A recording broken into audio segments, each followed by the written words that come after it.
Avec Covadis, on peut utiliser un levé codifié pour générer de façon automatique le dessin. Alors, pour cela, il faut d'abord créer une table de codification dans laquelle on va prévoir tous les codes possibles, puis les lier au symbole du dessin. Alors, ici, donc, on va faire les étapes à suivre pour la création d'une table de codification et par la suite, je vais vous montrer un exemple. Alors, je vais sur le module Covadis Calcul et puis en bas, édition, table de code. Voilà. J'ai ici l'éditeur, bien le gestionnaire de table de code. Donc, je vais créer une nouvelle table et je vais définir mes codes dans cette table.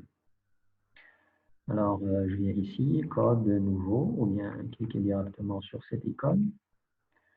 Alors, les codes peuvent être numériques ou alphanumériques. Donc, la manière avec laquelle Covadis organise les codes, donc vous avez trois principaux types de codes. Code pour des symboles, donc pour des détails ponctuels, des codes pour des détails linéaires et des codes pour des détails surfaciques. Donc, on va voir un exemple pour un détail ponctuel. Nous allons prendre l'exemple d'un arbre. Alors, pour cette présentation, je vais utiliser des codes alphanumériques. Alors, je vais donner par exemple la lettre A comme étant le code terrain. Donc, l'opérateur, lorsqu'il va viser l'arbre, il va prendre bien sûr les mesures, les observations, puis au niveau de la plage correspondant au code, il va introduire la lettre A. Et ici, dans ma table de codification, je vais dire au programme comment il doit dessiner tout objet ayant le code A. Alors, je valide. Je vais choisir le type d'objet, donc un arbre est dessiné en utilisant un symbole simple qui n'a pas d'orientation particulière. Donc, pour cela, je vais choisir symbole non orienté simple. Je vais mettre ici une description. Si j'ai plusieurs types d'arbres, donc je peux faire aussi une classification et donner pour chaque type d'arbre un code de terrain différent.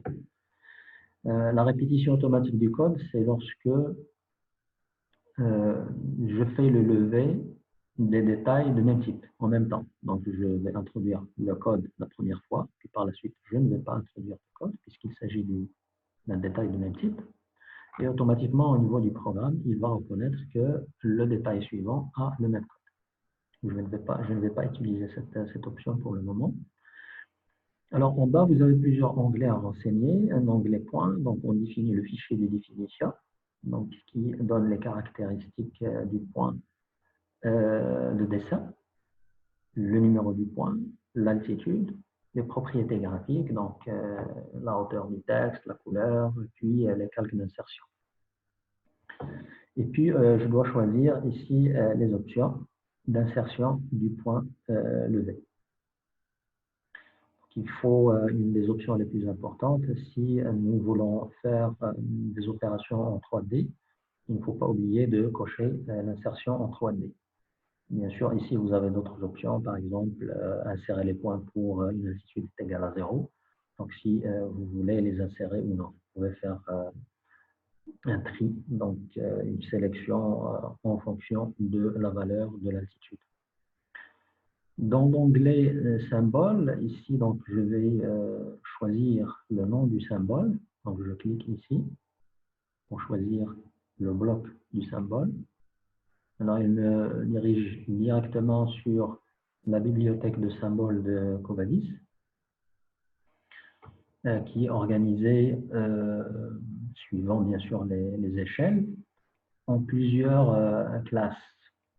Alors, j'ai ici classe cadastre, étiquette, adduction, mot, etc., etc. Alors, pour l'arbre, je vais aller le chercher au niveau de la classe végétation.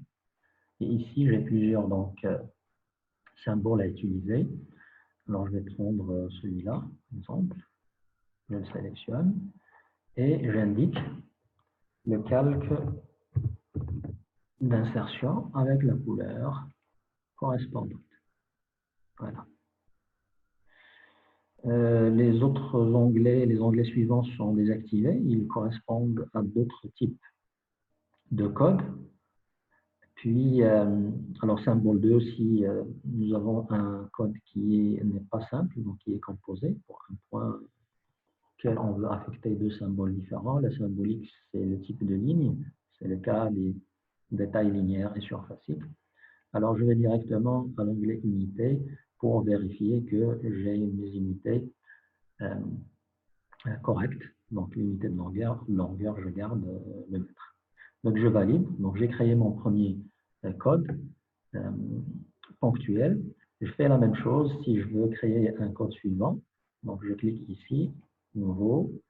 J'ai un message, le code courant a été modifié, voulez-vous l'enregistrer? Je dis oui, bien sûr. Et puis, j'ajoute par exemple un regard. Donc, je vais mettre G pour regard. Donc, la description, je vais la changer. Alors, l'onglet point, donc s'il n'y a pas de différence avec le code précédent, donc je ne change rien, je vais directement à l'onglet symbole et je vais choisir un bloc symbole correspondant à mon regard. Donc je clique sur cette icône, donc, je vais chercher dans la classe appropriée, donc normalement ça va être aux usés, voilà, et j'ai les différents types de regards. Une chose, il faut faire attention, vous avez une petite flèche qui indique le point d'insertion, donc ça veut dire c'est le point de levée. Donc la même chose, donc cette règle est appliquée pour tous les codes. Donc il faut faire attention. Ici, par exemple, vous avez le point d'insertion sur un point du regard, alors que pour celui-là, le point d'insertion, il est au milieu du regard. Donc ça va dépendre de l'emplacement du point au moment du lever. Alors, je vais choisir le type de symbole correspondant. Donc, je vais choisir celui-là, pour l'exemple. Et bien sûr, je vais changer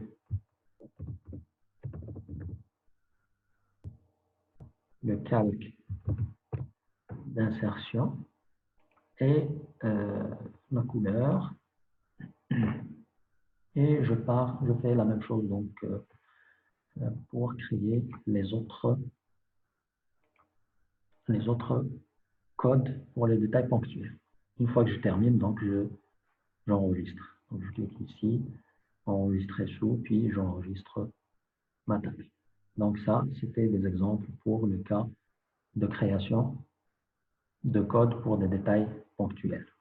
Nous allons voir par la suite le cas de création de code pour des détails linéaires et surfaciques.